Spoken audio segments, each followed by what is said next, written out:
Hello and welcome to Minter Dialogue, episode number 488. My name is Minter Dial, and I'm your host for this podcast, a proud member of the Evergreen Podcast Network.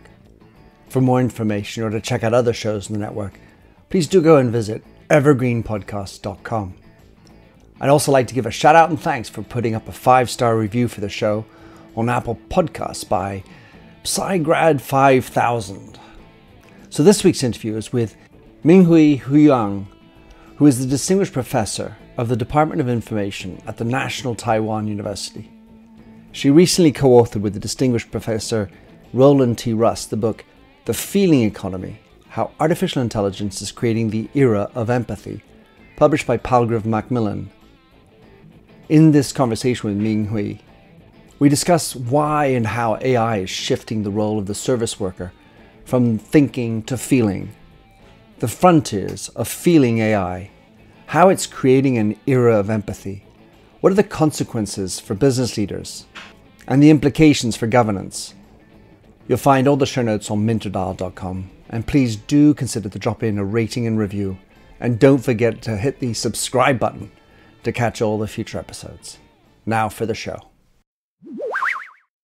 Professor Ming-Hui Huang, what a pleasure to have you on my podcast. I came across your book naturally because it was a topic that is very near and dear to my heart, The Feeling Economy: How Artificial Intelligence is Creating the Era of Empathy, which you co-wrote with Roland Rust. So just in your own words, how would you like to present yourself, Ming-Hui? I would like to present myself as that I am an AI and service distinguished professor at National Taiwan University, but I'm very empathetic. And I feel troubled all the time that when I'm so empathetic, machines and other people are not so empathetic. So I feel that I don't get reciprocity. And also as an AI scholar, very often I feel that females are underrepresented in my level. And so I really try to find the answers myself. So I wrote a book with great fun. I really enjoy writing the book, and so that I can understand better the big picture, not just specific narrow research questions about how AI can help us individually or to the economy, to the society, can help us become better. Of course, the conclusion is not always that rosy, but it's a process to help us understand the interactions between AI and the humans. Fascinating. So let's start by wondering to what extent you believe there's a crisis of empathy. Is that something, the empathy gap that Barack Obama talked about, is that something that you absolutely see and feel? Yes, I do. If we just talk about human side, I think especially in modern society, the distance between people is become bigger and bigger, and you can feel that competition dominates instead of collaboration. So that I feel that people really is justified to not be empathetic. Very often, for example, for academic or scientific researchers, and therefore, for example, for the STEM education that the current higher education is emphasizing, people tend to think it is justified if you don't have the capability to be empathetic. And that is really not good for human interactions, because in human interactions, we really need to be empathetic toward each other. That is, you need to be able to understand other people's feeling and thinking from the other people's perspective. And if we don't have it, and if we justify for not having it, then how can we change that? Because I don't agree with that. I think that would make our society even worse. And so thus in the book, I really try to bring up this issue to make people understand you need to be empathetic. And of course, it's a book about the feeling economy. And based on the title, people may mistakenly think about it's about feeling AI. But on the contrary, what we are talking about is thinking AI, because thinking AI is what we have right now. How thinking AI will push people to decide the people to feel that they need to have stronger need to understand each other, because AI can do all the thinking jobs and tasks. Then for that, you don't want to compete with AI for thinking capability because you cannot outperform. So we're going to get into that without a doubt, Ming-Hui. I'm just wanting to start off by understanding a little bit more why you think that people need to be more competitive than collaborative. I mean, as an academic, of course, you'll know that everything happens through collaborations. I'm sure that's the case. And society improves through collaboration. Do you feel that there's any maybe credit to this idea that narcissism is on the rise, and that could be linked to this need to be super individualistic and competitive? I'm sort of think about in terms of the business world, especially for example for marketing and for business competition. We are talking about competitors.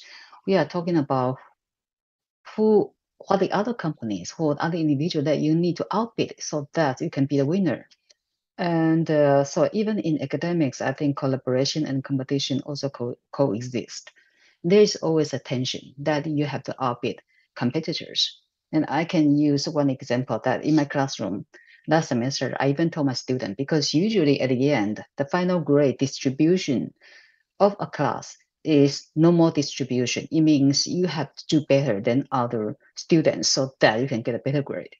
And I even instruct them explicitly that the grading system of this class is not normal distribution. If you do better, other students also do better. If you help each other out, everybody get A. So it's not a normal distribution grading system. So I want to emphasize is that I do feel that, especially in the business world, people tend to focus on competition too much and not collaboration enough. Not collaboration enough. So that would be my understanding. So they may sound like a little bit different from your understanding, because if we all can collaborate, I think that would be great. Surely. So I'd be also interested from your background, since you are a distinguished professor at the National Taiwan University and teaching in the United States as well, if I understand correctly, or at least involved at the University of Maryland. How do you feel teaching is different, and how do you appreciate the student body in the United States versus in Taiwan? In Taiwan, my teaching are all in English and involve mostly international students. So I think in Taiwan, the teaching you have the opportunity to teach students from all different kind of backgrounds and nationalities and speak different kind of language. And I'm not a native speaker, so I especially appreciate people and understand when people cannot speak good enough English, and then that may hinder their learning capability. But I don't want to put them in the kind of disadvantageous position. So that's a very special experience. But in the U.S., everybody speak great English, so you don't have to be concerned about the language part. So inclusive or exclusive is not depends on the language capability. That's a major difference. And also students in the U.S. also tend to be more explicitly competitive, because they want to be the best one. And in Taiwan, students tend to be implicitly competitive. They want to be the best, but they don't want to show that in front of other students. So that those two are very interesting benching contrasts. But as to the capability, learning capabilities, I think they are the same. Cool. Let's get into the book a little bit. So you co-wrote this with Roland Rust, the distinguished university professor, and David Bruce Smith Chair in Marketing at the University of Maryland. What's it like to write, or how did you divide the task of writing? Because I've co-written as well, and I find it always interesting to understand how two authors write a book. Yeah, actually, if you find I read the first half, first half of the books, and those are hard materials and set the foundation for the remaining chapters. And we did that deliberately to break out the gender stereotype. because those materials, the first half of the books are harder materials. And people will tend to think about male authors can do better, but actually we swap that position. And for the chapter about female advantage, we talk about female maybe advantage in the feeding economy because of females better feeding intelligence. Actually, he wrote that chapter because I say I don't want to write that chapter because I don't want my gender role to bias the content of that chapter. So actually, we really try to break the gender stereotype in deciding who should write which chapters. I So if love you that. like the first half, of the book, then you are then you are empathetic about me. Well, the funny thing is I listened to the book, so Right. it's always, that's another interesting angle when you have the voice of the speaker.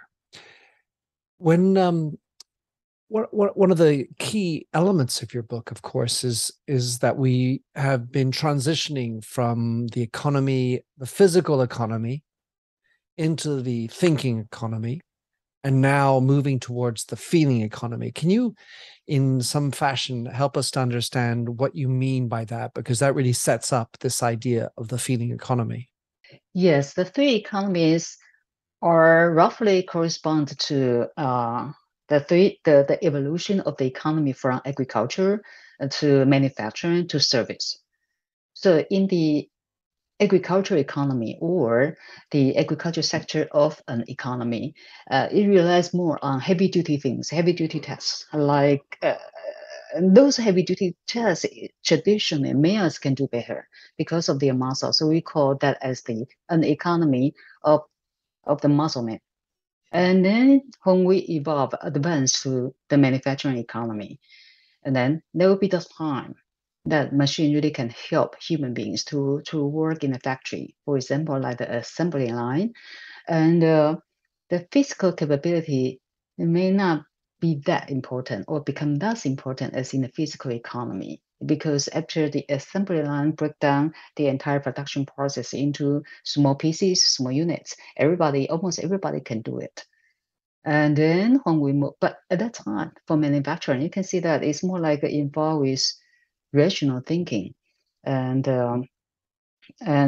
planning, production planning, uh, optimizing production process. So it involves more about thinking capability.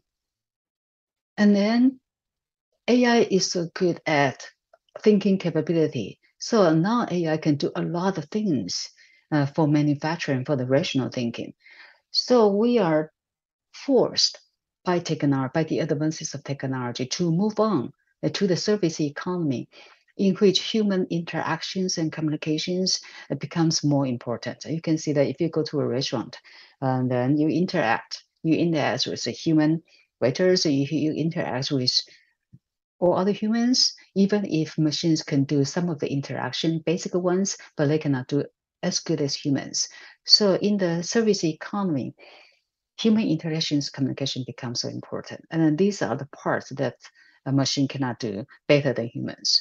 So that's what we are talking about in the service economy. It is going to be the feeding economy because it will be humans doing the feeding task, doing the feeding tasks and jobs, and then we can do better than thinking machines. So listening to you, I'm going down a little bit of a rabbit hole, but I can't help but think of how productivity has been improved through these different technologies. And there's also still a very important component to accompanying these technologies, which is energy. Because if we don't have the energy to make the machines going, then we won't be able to replace the man or women who are doing the hard physical manual labor. We got to the AI, and you hear all these talk of these farms and the amount of electricity and energy that's needed to make all the AI going. And then my mind goes to the energy that's interpersonal through empathy and the energies that we have as human beings. And I was just wondering if you had any thoughts about that. Does that stir any reaction? That is a very interesting perspective because when you talk about energies, it's more like I'm talking about the technology itself and what it can offer. And that you convert or transform the technology into different kinds of energies. I actually love it. And if I use the feeling economy as example, it means the kind of empathy as the energy.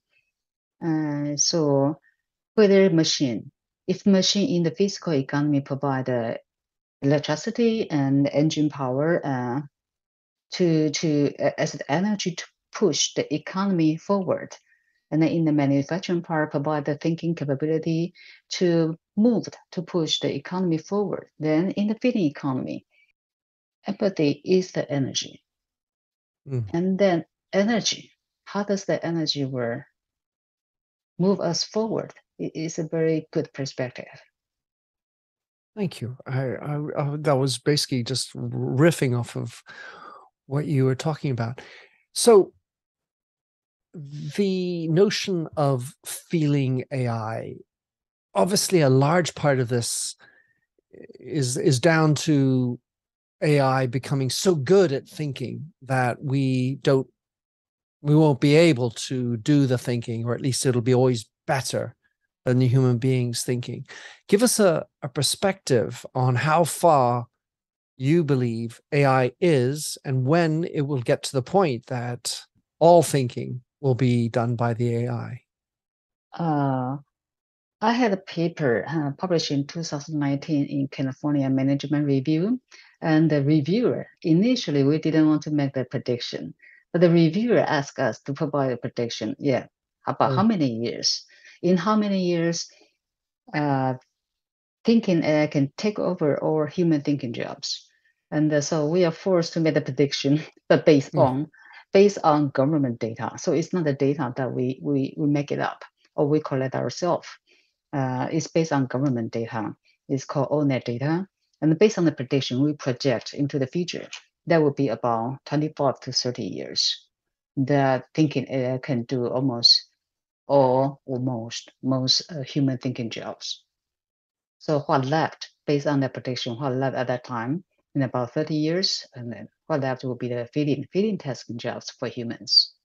And actually, I have seen that progress already. So I personally think the prediction is quite accurate because nowadays the entire feeding economy prediction is based on that thinking AI is going to take over all thinking jobs, and the humans have to move to the feeding jobs.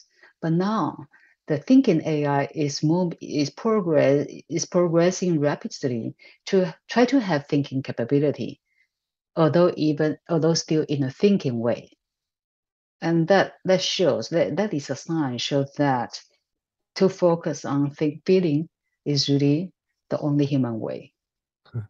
Hello, I'm Paul Brandis, host of the new Evergreen podcast called West Wing Reports. Each Friday, I'll recap the week's highlights from the White House, Capitol Hill, Pentagon, and elsewhere. I'll feature the news affecting you, your money, your job, your life, reported fairly and accurately, as well as interviews with some of Washington's most intriguing people. Subscribe wherever you listen to podcasts. So listening to you, I think of, and I'm not at all an expert in this domain, but it seems to me that as human beings, the first port of call when we observe something is through our emotions. And is it scary? Is it exciting? And then we tend to move into other belief systems in our brain that allow us to sort of rationalize what we're seeing. And then if we're a little bit lucky, it goes into the front of our brain and we think through, well, we shouldn't be worried about that. Let's put perspective on this, or that's what I understand the brain is. And what I'm thinking here is that we're promoting more a feeling idea, which is the first layer of emotion. And I was wondering to what extent that is a reading when we talk about the feeling economy or the feelingness as opposed to what a computer can do. It's a very interesting question, and that is related to a paper I just I was working on and just finished it. It's called Feeding AI. And in that paper, the process you describe, yes, that's the case. We experience something, and that something can be your heart rate increases, and you have red faces, and you have all these biological reactions, and that you don't know what they are. So for a more empathetic person, the second step is to label your experience. So you may know people have a higher empathetic capability may know, okay, this is a happy reaction, or this is a fearful reaction. And you can do that kind of labeling for other when you see other people's facial expression. So labeling, actually machine can do very good because machine is so good at classifying different things. So labeling facial expressions are what feeding AI can do okay right now. But what feeding AI don't have is the first step you described. We experience something, and we know we are experiencing something. Some people can label it very well, some people cannot. The better you can label your emotion, the better you can interact with other people appropriately. So that is the biological part, the experience part that feeding AI cannot do, because feeding AI is thinking based, given the current technology. So that is a very important. That's a very important distinction between thinking AI and feeding human. Nifty. So, what about consciousness? We thinking and feeling. And I'm no expert in this. Although I've read Dennett and lots of other authors, neuroscientists. So I have this feeling I might know something. But what about consciousness within this? Is that something that is going to be of the domain of us human beings within this feeling economy, and do you see machines we giving the idea property of consciousness to a machine? I don't think, given the current AI technologies, machine cannot have consciousness in human way. But the question I often ask is, does that matter? Because machines are not the same as humans. And that is the important foundation for the feeding economy. And so even if machine can take care of the communication and feeding tasks in its calculation way, it does not require machine to have conscience to do that. So that's the so-called Turing test. Machine has input and has output. As long as the output is appropriate, that is, for example, a robot's emotional reaction to a customer. If that is appropriate, we don't care about, or we don't care, or we don't know about how machine generate that emotional reaction that is appropriate. So consciousness is not relevant or the same when you talk about machine. Yet it will be very relevant for us as human beings programming these computers to have an ethical framework, and for us to be conscious about the implications of that reaction of a bot or a robot in a store to a reaction by a human being. And that they're going to have to be, that's where we have to eliminate biases, where we have to be relevant and find reactions that are appropriate, as you say. That's where I think there's a sort of a higher degree of consciousness, where Dennett says it's thinking about thinking and being meta about my experiences that allow us to layer in a more sophisticated level of coding that doesn't get us into trouble. Yes, also I think there are two stakeholders regarding this issue. One is the designer. The designer, as you mentioned, that when they design a machine, when they develop a machine, they need to take that factor into consideration. And another stakeholder that people tend to ignore is consumer, the users. Users, I use the companion robot as an example. Users tend to forget about machines does not have conscience now. It only is based on reinforced learning, that if you say this is a good response, then they should learn, and the next time you do better. So over time, you will feel that the machine really react to your emotions empathetically, and that the machines really understand you so well. So you attribute the machine has agency. That is more like you attribute the machine to have, you consider the machine to have consciousness. But that is not right. So consumers, users need to know, at least at the current level, machine does not have consciousness. Or even in the future, even if machines have consciousness. And from a designer perspective, consciousness need to be taken into consideration in a machine way, not a human way, because machines and humans reach conclusions, thinking, feeling in different ways. Right. So a large part of your book, Ming-Hui, you talk about, and I think it's fairly plainly put, is that there's a more feminine way of thinking, which, as you said, was written by Roland Rust more than you. So I've long thought about this as well, and I generally have thought that's appropriate and valuable.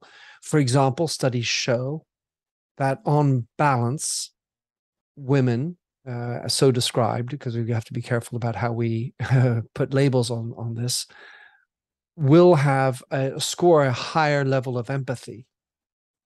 On balance, you read Women Are from Venus and Men Are from Mars, and or Dr. Deborah Tannen's book, which I prefer, You Just Don't Understand Men and Women in Conversation. There's a higher sensitivity to other people's feelings, a higher sense of rapport building, collaboration, and the word comes instinctively within women. Then what I'm thinking is, if I'm in a business or at a business school, how does one change the culture of my organization? How does one change the way you teach in a school to improve all these things, which will be much more relevant in the feeling economy?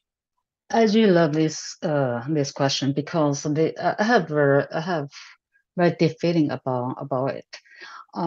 As a scholar, I think in my early days, actually, I study emotions. And so my first ambition is to have a book to all different kind of emotions, positive emotions, negative emotions, and I want to have a book discuss all different kind of emotions. And then I actually stopped that project some time later, because I realized I'm a female scholar. If I work on the topic of emotions, then people will think, oh, that's female stuff. You're That's just a only woman, just a woman Yes. talking about her. Yes. So I actually stopped that project, even if that is something I really love, because I'm actually a very I'm an empathetic person, and that made me be unhappy sometimes when I have to encounter some people who have no idea about other people's emotions. So later, I changed my topic to computer science, because I want to show I can do it. That has nothing to do with my gender. But I don't think that's right. That's why we wrote in that book, and that is really my key idea. That is, we should not limit women. We cannot. People tend to say that's a stereotype, that female tend to be more feeling oriented and men tend to be more thinking oriented. So that's a stereotype. So we should break the stereotype.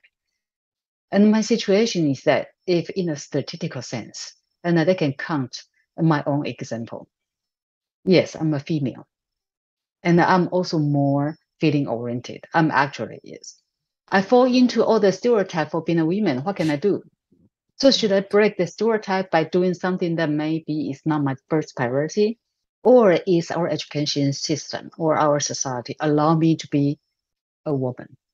And that's the argument we want to say in the book, that our education system should not just emphasize STEM education and provide a lot of interventions to help girls and the females to be in the STEM area, because that is justified. That is so-called breaking the stereotype. And they really tend to treat all those females who are good at feeling intelligence and more like secondary. Okay, you can go to social science. And in Taiwan, if you study major social science, you are secondary. Yeah. Yeah. Like in And France, by the way. yes. So that's not good to the society and also not good to the humanity of females who are just females. Yes. The reason we have that stereotype is because in general, in a statistical sense, that's the case. Yeah. But it does not mean we should overemphasize or underemphasize each way. We just need to, the educational system should provide an equal chance for females who, if a female is good at feeling intelligence, that her has the opportunity to develop it. And if a female is good at STEM education, thinking capability, then yes, has all the interventions to help the woman to do it, to achieve it. Both ways need to be done instead of just one way. What an interesting journey that you described there, because at some level, the easy route is to go where you're good and where you feel natural. And what you've clearly done is sought the challenge out to break the stereotype at your own cost at some level, because it would have been easier for you to incarnate the emotional, empathic individual and scholar that you are. So I'm still thinking about, how does one teach empathy, instinct, intuition, emotion, consciousness, ethics in schools? How does one promote that in the business? If I'm running a company and I get this professor comes in and says, Minter, you need to have be prepared for the feeling economy. Get everybody to be better at feeling. I'm like, whoa, okay. What kind of line should I be taking if I'm running the company and I need to be prepared for the feeling economy? Teaching empathy and teaching science, I think is very different in one way, that if you are not a feeling person, I think it'll be difficult for you to teach student feelings, because students can feel it. Mm-hmm. Interactions, communications are very important. And in my own class, the way I teach the class, that I really try. I don't want to hide it. I really try to be empathetic, and the students over the semester, students can get it, and they also in teaching evaluation always feel that I'm very empathetic. So I believe that to teach empathy, you need to be an empathetic person. Otherwise, it will be very difficult. Well, I mean, in the book I wrote, Artificial Empathy, I'm very clear. First of all, I think you need to be empathic before you even set down the ethical framework, if you are looking to try to make an empathic machine, because obviously you need to have an ethical framework. That's sort of what we were talking about a little bit before, about setting down what is good and bad behavior, what is appropriate, and what are the lines that you want to set down for your machine. So you better come into it being empathic. But the challenge, I mean, you write in the book that there's going to be less room for geeks and mathematical minds, scientific minds in this, world where AI is doing all the thinking. And my observation, for having been in business a lot of the time, is a lot of the people at the top of the stack, typically CEOs, typically men, are imbued with, or at least, like to think they are good thinkers, and maybe did STEM, maybe are geeks, or if you look at all the technology companies on the West Coast. So if the top isn't empathic, then we've got a problem, Houston. How do we fix it? There are two possibilities that we talk about in the book, but not very extensively. I think one, I always treat the first solution as a joke, but I think it's not a joke anymore. I would say that since I mentioned that you need to be empathetic in order to teach empathy. So one way is, even if feeding AI is not very mature and it's very mechanical and it's also thinking based, but the current development, when we try to make AI has a feeding capability, it's not ideal, it's not good, but it actually can help those people who are not feeling capable to understand other people's feeling better, to help them to interact with others, communicate with others better. A very good example would be the autism.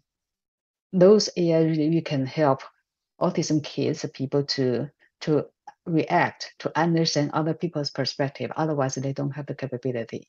So it actually can help, even if it's not ideal as an individual entity to interact with humans appropriately, emotionally. But it can help. For the feeding AI, it can help people who don't have good enough feeding capability to understand, to be empathetic. And that is a good starting point, because once you can understand other people's feeling a little bit better, that is more like get you into it. You have one foot in it already, so that can help. So that's one way to do. And the second way to achieve that is really that is a little bit tautology. How to teach. If you are not empathetic, it's difficult for you to teach. But if you are an empathetic teacher, then you really can help your students in the classroom, even if they are not empathetic. For some students, they have lower empathetic capability. You can help them, and that can be taught. So those are the two solutions we talk about in the book. One of the industries that you identify as being prime for improvements through the feeling economy has everything to do with the service industry, service economy, and the value of relationships and your ability to interact with human beings and to be genuinely human. Where is that in teaching? Because I think of service as being servant leaders, as serviceable, as elements of humility that need to go into the fact that I'm maybe not entitled as I think I might be sometimes, and therefore I need to be of duty to the others. Is that not also something that needs to be drummed into the new employee of the feeding economy? Yes, and then that's the human side. That's what humans are good at, and that's why that the book encourage employees, consumers, both have to have better feeling capability, because empathy is two sides. As I mentioned, as I use myself as an example, when I encounter with other people who are lower in empathy, in empathetic capability, I feel frustrated. And so not just for customers, employees also need to be empathetic. And they can generate good interactions. And then that is important in the service economy, because service require more heavily about human interactions and communications. For example, if you work in a factory, if you work in an assembly line, there probably not much interaction required in your job. Of course, there are human interactions in your social life. And in the service economy, even it's just when you have a service interaction, when you travel, when you go to restaurants, when you even car rental, whatever service you can think of, it all involves direct human interactions. That's what we so-called co-production. Employees and the customers co-produce the service. So that's why in the feeding economy will be the service economy, and especially will be the soft service economy. Those services that emphasize feelings more. Well, I cheeky, Ming-Hui. I'm thinking how artificial intelligence is creating the need for empathy, not necessarily the era of empathy. Because pushing back, I feel like, as you were saying at the beginning, we are far from being an empathic society, and I see a far more pushing into entitlement. I mean, it depends on which way you want to interpret it, but this higher sense of narcissism, and so how do you react to that? We need to create the need for empathy, or rather than necessarily saying we're ushering in the era of empathy. I will change the word need, to recognize. I think human beings, human interactions require empathy, and that we used to have that It's more like in the good old days. We used to have that, or at least we place stronger emphasis on that. But with machines really change our lives and play an even more important role in our economic life or daily life. Actually, empathy being downplayed and become kind of sort of subsumed under interactions. So I'm thinking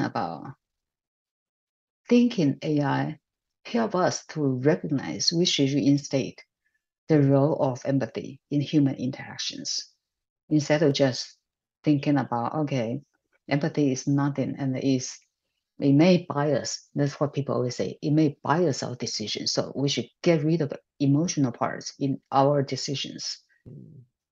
And that's the thinking economy. I really like the way you turned that around, Ming-Hui.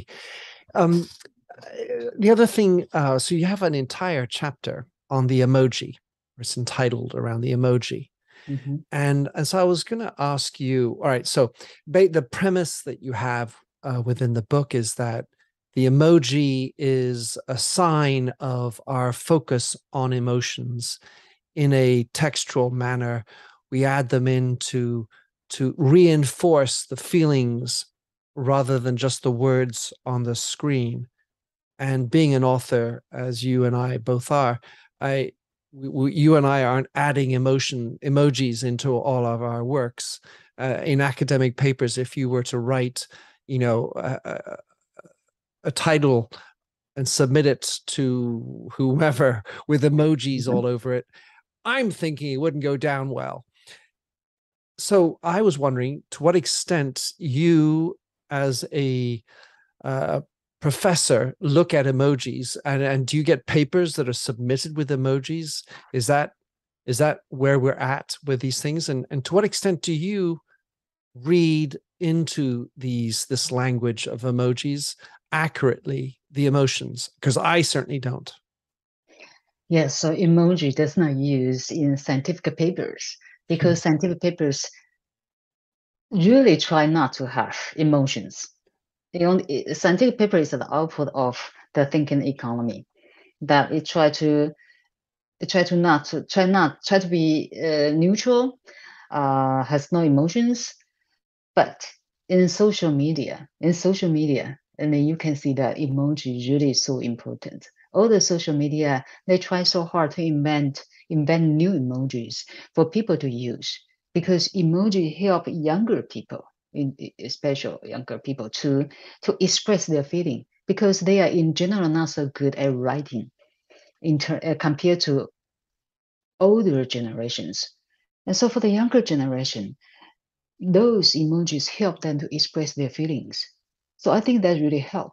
That also help the emergence of the feeling economy, because yes, they don't have to write their feelings. It's just too difficult for them. But if there are good emojis for them to express their feelings, that help to communicate feelings to their peer groups, even to their parents, because one symbol, one emoji very often can say a lot of things than written text.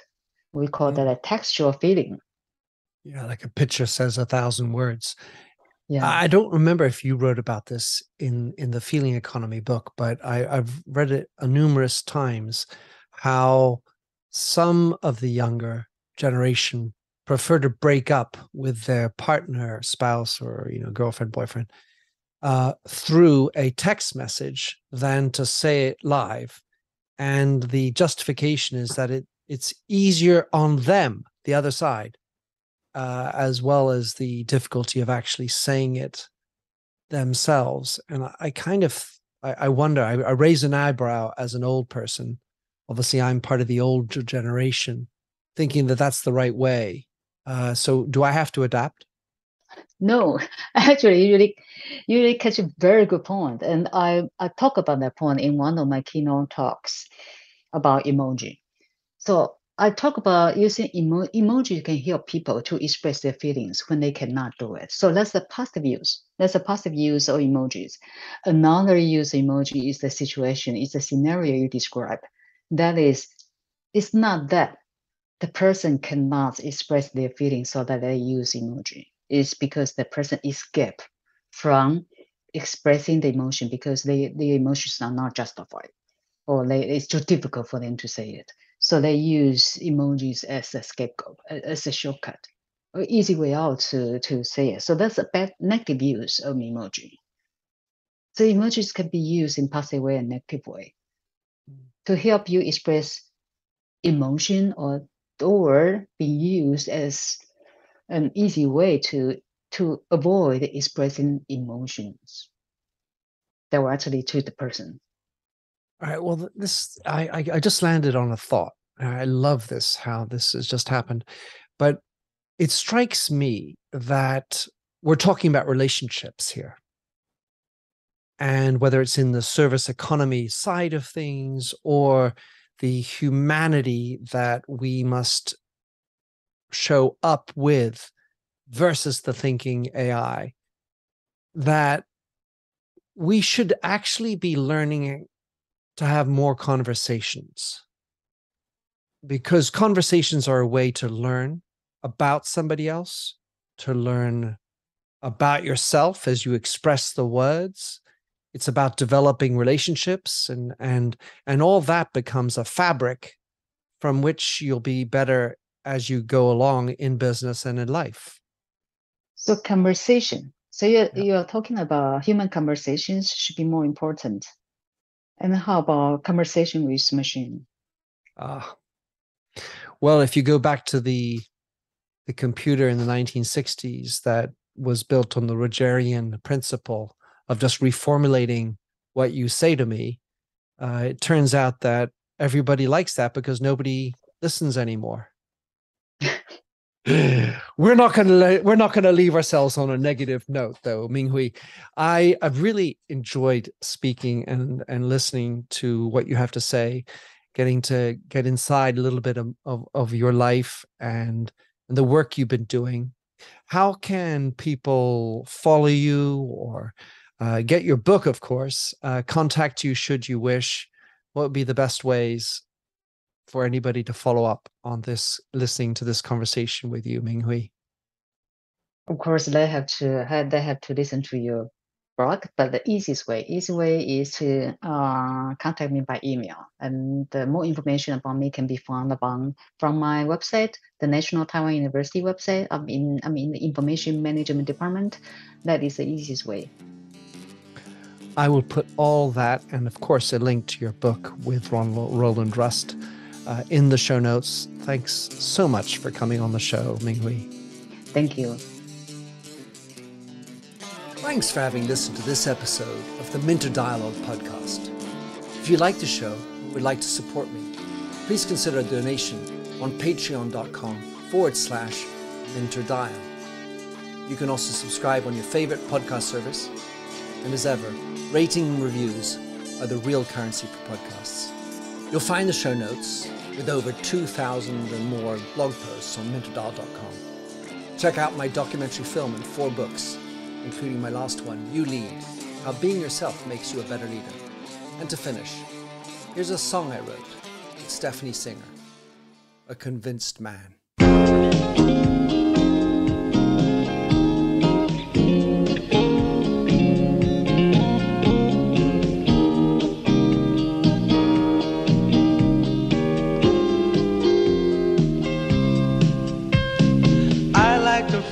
A stranger tucked around me, precipitating the danger.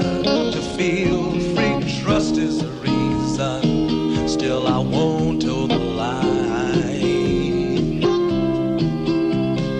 I sit here passively, hope for your respect, anticipating the thrill of your intellect. Maybe I tell myself there's no use in me lying. I'm a convinced man, building an urge. I'm a convinced man, to live and die submerged. A convinced man, in the arms of a woman. I'm a convinced man, challenge my fate. I'm a convinced man, competition. politicians innate, a convinced man in the arms of a woman. Despise revenges and struggle with deceit. Live for the challenge so life's not incomplete. What's wrong with challenge? I know soon we all die. I like the feel of a stranger tucked around me, precipitating the danger to feel free. Trust in my reason and let me show you why. I'm a convinced man practicing my lines. I'm a convinced man here in these confines. A convinced man in the arms of a woman. I'm a convinced man, admit to the test. I'm a convinced man, I'm ready for an arrest. I'm a convinced man in the arms of a woman.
Hello, I'm Paul Brandis, host of the new Evergreen podcast called West Wing Reports. Each Friday, I'll recap the week's highlights from the White House, Capitol Hill, Pentagon, and elsewhere.